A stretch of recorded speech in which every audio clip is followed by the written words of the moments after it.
Nyt. Terve kaikki kotikkokit siellä pimeyden alttarien ääressä. Tänään meillä on Mäkkuukissa vallan erikoinen jakso. Oululainen kansallisherkku eli kärkkäri, käristen makkara. Mutta emme saa nyt tähän hätään käristen makkaran. Artikkeli on tämä. No niin, Kopeasti. Okei, vähän väki hälvenee niin heti. Jumalauta, tätä kehuttu tänä pilviintä.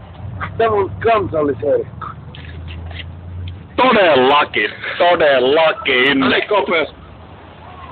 1, 2.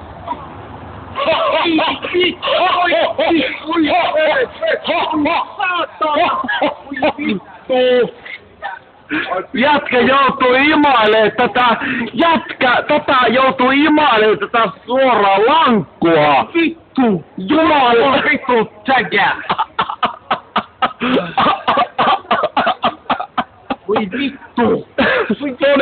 Todellakin jätkä imailee tän kokonaan tän lankun. Okei.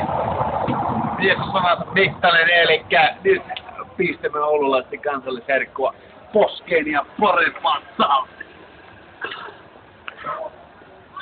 Anna mennä. Hyvä Riku. Ei. Jumala, nyt tuolla tulee poliisi, nyt pitää lähteä.